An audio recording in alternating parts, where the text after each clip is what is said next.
What's up, guys? Welcome back to the channel. You're watching Everything Weapons. Today we're going to be reading from the war zone, and as news of a massive attack from Moscow, so insane footage from Moscow under heavy Ukrainian aerial attack just occurred. So Ukraine's large-scale strike on Moscow, triggering massive explosions and fires, may indicate a new phase in the long-range air war of Russia and Ukraine. So in what is reportedly the biggest air raid on the Russian capital in 2 years, multiple Ukrainian drones and cruise missiles hit several locations across Moscow earlier today, on June 18th of 2026. So at the time of me reporting this, so with heavy bombardment occurring during daylight hours, residents of the city have captured and shared dozens of videos showing dramatic impacts and interception attempts. The attack may signal a new phase of Ukraine's long-range air war against Russian threats. And most remarkable, perhaps, are the scenes from a key oil refinery in the Kapotno area in the southeast of Moscow, and videos from the attacks here show multiple fireballs and plumes of black smoke rising from the refinery, which is run by a subsidiary of the state-owned Gazprom. At one point, we can see the deformed roof of one of the storage tanks being thrown into the air before cartwheeling down, and this incredible detonation appears to have been caused by an errant Russian missile, not a Ukrainian weapon. So the refinery appears to have been at least one of the primary targets of the rapid continuing Kyiv's long-running campaign directed against Russian energy infrastructure. It is notable that at least some of the videos reveal efforts to protect the refinery in the form of anti-drone netting, which seems to have little to no effect against heavier weapons. And more substantial cage-type protection for refineries is something we have seen come out of Ukraine's offensive against Russian oil infrastructure earlier in the war, and subsequently appeared during the conflict in the Middle East earlier this year to help defend against Iranian drone attacks. But this particular refinery is one of the most critical in Russia and in Moscow, supplying up to 40% of the capital's petrol and about 50% of its diesel fuel. The strike was the second in 2 days on the facility. The previous one was described by Ukrainian President Zelensky as, quote, a just response to Russian strikes. Reportedly, the strike on Tuesday had already halted operations at the refinery. So, in the wake of today's Ukrainian attacks, Zelensky framed this as a response to Russia's striking of a historical Kyiv monastery earlier this week. And on Monday, 5 people were killed in Kyiv, and the Dormition Cathedral in the Pokrysk Lavra Monastery complex, which is a World Heritage Site and one of Ukraine's most significant religious and cultural sites, was badly damaged. The Russian media outlet RIA Novotsky said the overnight attack on energy facilities in Moscow was the biggest in 2 years. According to reports, the Ukrainian strikes caught many of the city's residents completely off guard, leading to panicked messages on social media and tons of videos, right? Hundreds of videos of Russian civilians.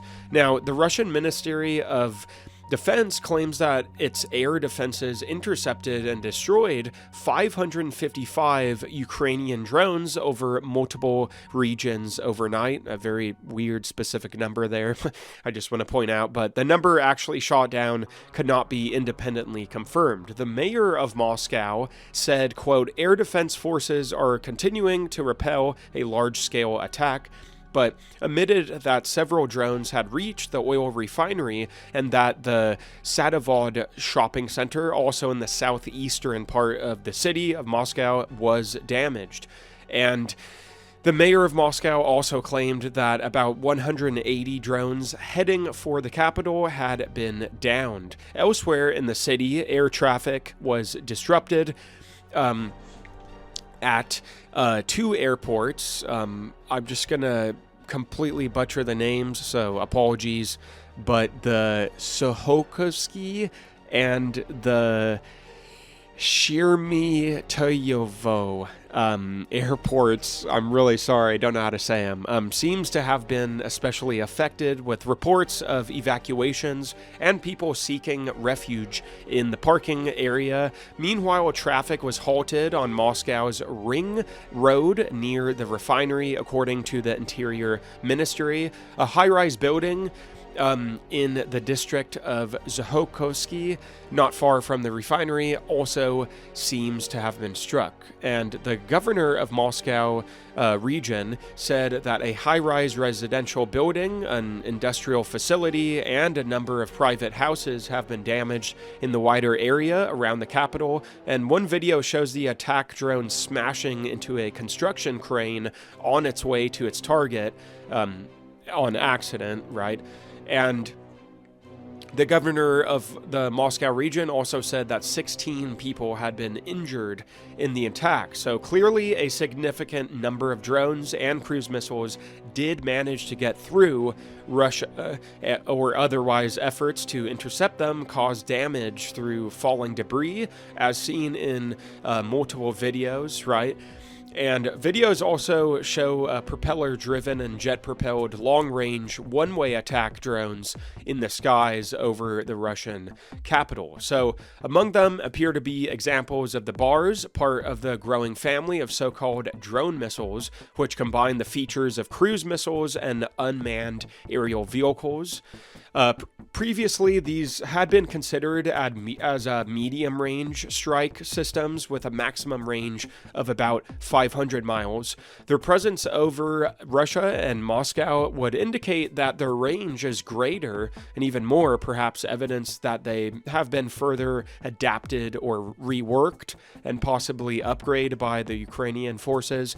As far as Russian air defenses are concerned, videos from Moscow painted a desperate picture, including at least one likely missile interceptor from Pantsir short-range air defense system striking past a Ukrainian drone before making a sharp turn in the opposite direction. In the past, we have seen examples of the Pantsir installed on top of buildings in Moscow, and last month, actually, footage appeared showing the counter-drone optimized SMDE variant being lifted onto the top of the skyscraper by helicopter.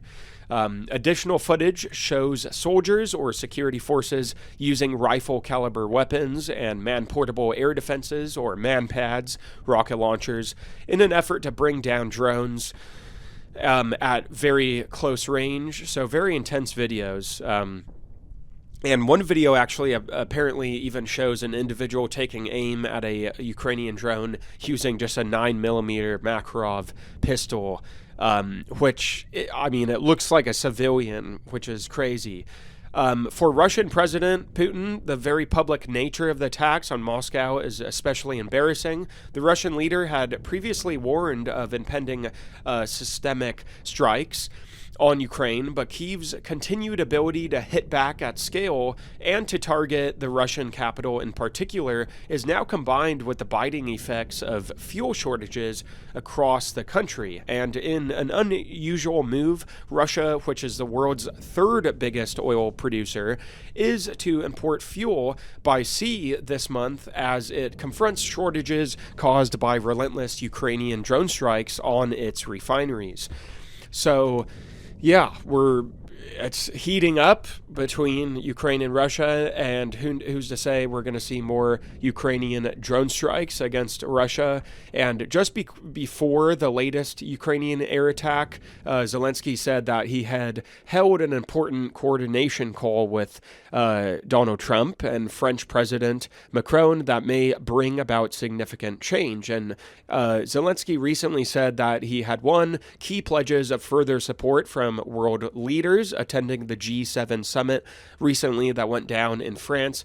These last few days were very important for Ukraine because it is the reunification of the G7 around Ukraine. Macron told reporters as he and Trump left the Palace of Versailles near Paris.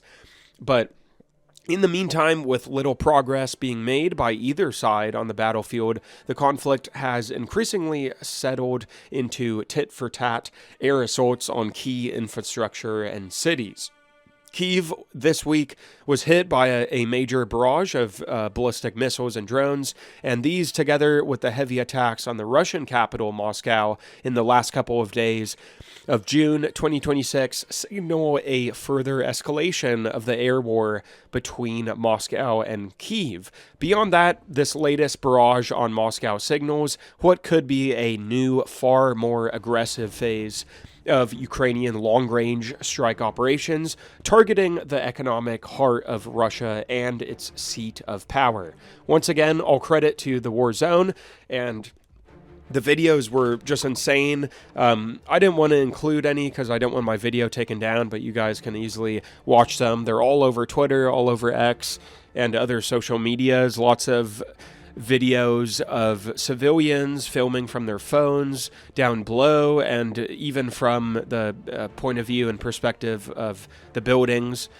Right, so they're still probably assessing the damage and if anyone was killed. I'm not too sure there how many civilians were killed in these strikes against Moscow. But thank you guys very much for watching. If you want to stay up to date with any war, weapon, or military news, please subscribe, ring the bell, that way you don't miss any video I post in the future. Take a look, check out the older content on my channel, type us a comment down below, and make sure you drop a like. A thumbs up is greatly appreciated. It really does help me out in the algorithm, and it pushes creators' videos out to further audiences so more people can check out my videos. So you've been watching Everything Weapons. I will see you guys in the next one.